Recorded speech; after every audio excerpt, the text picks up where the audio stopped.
Snohomish County's rich heritage and diverse arts and culture scene offers abundant galleries and an array of museums. Our heritage as a region stems from Native American tribes, maritime and pioneer history with logging, mining, railroad, farming, and industrial beginnings. Long before the first white man appeared on the eastern shores of Puget Sound, Native American tribes, the Snohomish, Stillaguamish, Snoqualmie, Skykomish, Sultan, and Pilchuck, inhabited this area and traveled its waters by canoe. White settlement of the region that became Snohomish County began in 1853, the year the Washington Territory separated from Oregon Territory. Soon after, Washington achieved statehood in 1889. The Great Northern Railway brought a major boom down the Skykomish Valley to the new industrial city of Everett. The years from 1891 to 1893 saw remarkable progress and prosperity. Henry Hewitt, a Tacoma lumberman and investor, formed the Everett Land Company with backing from the wealthy East Coast Rockefeller family. However, the silver panic of 1893 caused a nationwide depression and put an end to this period of prosperity. It took 6 more years before recovery and steadier growth based on timber and farming began. During this time, the county seat was transferred from Snohomish to Everett following a vote of the residents. Snohomish County is filled with rich history which can be explored through many portals into the past, local museums that each have a story to tell about their region and citizens. Discover local Native American history at the Hebold Cultural Center and Natural History Preserve, located near the Tulalip Resort and Casino in Tulalip.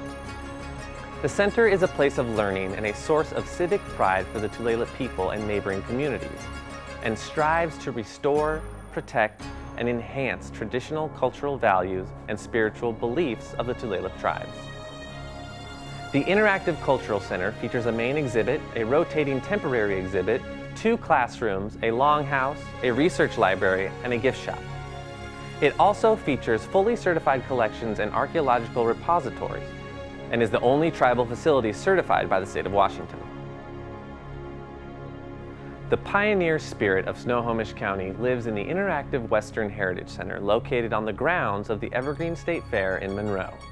Committed to preserving the stories of the Snohomish River valleys and sharing the local history, the interactive displays and guided tours feature the history of logging, mining, construction, transportation, and agriculture in Snohomish County. Early technology meets current technology as a water wheel powers several computer-controlled displays inside the facility. Interactive displays including seed drills, drag saws, potato diggers, gas pumps, and vintage John Deere tractors showcase the history of mechanized growth in Snohomish County. I'm Jerry Center from Western Heritage Museum here in Monroe. We're here representing the Snoqualmie and Skykomish valleys and Snohomish valleys all the way out to the Sound, and this which is a real rich history of a lot of the things that happened, like the logging, the railroads, the agriculture, and the mining that went on in this area. Early on, those were the major contributors to the county. The mining pretty well quit in about 1930s and the 40s, and the logging, most of the big trees were gone by the early 30s, and then there was secondary logging from then on till this day. But we're here telling some of that story of the agriculture. Also, there was a lot of the cows used to milk cows in the area, farming. They had over 250 dairies back 30 years ago, and now we're down to 20 dairies left in the whole Snohomish County. There were rivers that was able to get logs down to the mill. A lot of it changed and went from Snohomish to Everett, which became the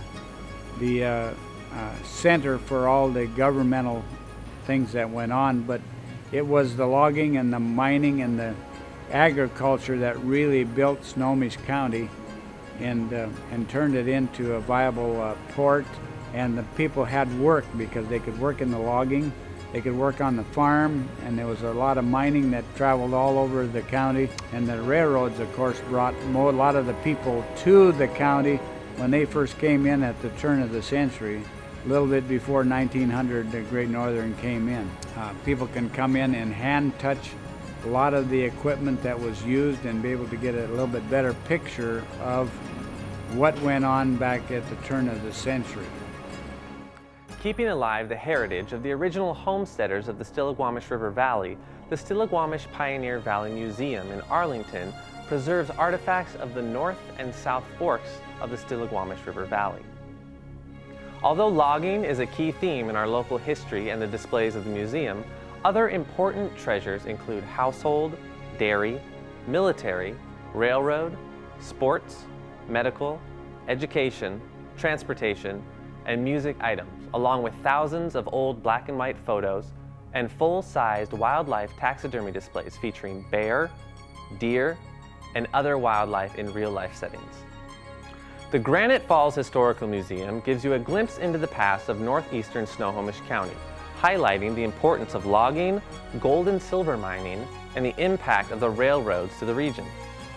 Before the aircraft and software industries, the Northwest was known for logging and mining, and this step back in history shows off the tools of those trades. Handle the tools pioneers used to log, mine, build homes, and create the life they made out of the wilderness, and explore the history of the railway that connected Granite Falls to the outside world. Hi, I'm Fred Kruger, president of the Granite Falls Historical Society. Visitors to Snohomish County are going to be thrilled to find that virtually every town in this county has an active museum. They all work on volunteer effort. Towns as small as Index or Granite Falls, or as big as Mukilteo, Monroe, and Everett, all share a common interest in the heritage of this area and have both artifacts and documents on display and accessible to the public. We've combined into something called the League of Snohomish County Heritage Organizations that lets us leverage the effort from one museum to another. So we share things like technology behind mapping programs and the ability to search pictures and the ability to search documents so that visitors can prepare themselves and frankly improve the experience they have as they wander our county by first learning about what they're going to see before they go out. If you are a history buff, Snohomish County has thousands of places to visit and thousands of experiences to recall. You'll be able to visit each one of these museums on their opening days, or actually, if you call, almost all museums offer special hours and the opportunity to buy very specific souvenirs or mementos of your visit to the county. In downtown Snohomish, the Blackman House Museum tells the compelling story of one of Snohomish County's first families and entrepreneurs. The Blackman brothers moved from Maine to Snohomish in 1872 and established a logging camp and mill operation on Stillaguamish Lake, north of Snohomish. Over the years, the site of their first logging camp became known as Blackman's Lake, and if you walk out onto the dock at Hill Park, you can see pilings of the original mill that date from 1876. The brothers built homes across the street from each other, and this house is the only structure that survived from the days when the Blackman family dominated Avenue B. Heritage Park in Lynnwood is a collection of historic buildings that were rescued from demolition and stand as silent reminders of the early days of Alderwood Manor, a planned community built in 1917 by the Puget Mill Company. The 1919 Humble House and Barn, the site's original structure, are named after the family who bought the property in 1934. The 1919 Wickers store in the post office now houses a Snohomish County Visitor Information Center. The 1930s cottage and water tower are the only surviving structures from the demonstration farm built to teach settlers how to farm the land. The last interurban trolley, number 55, stands protected under cover in the park. These historic and cultural arts attractions of Snohomish County are just the tip of the iceberg. There are a number of other wonderful local galleries, public art, history museums, collections, and historic buildings located throughout Snohomish County. For a full listing and description of the opportunities, visit sno-HOH.org.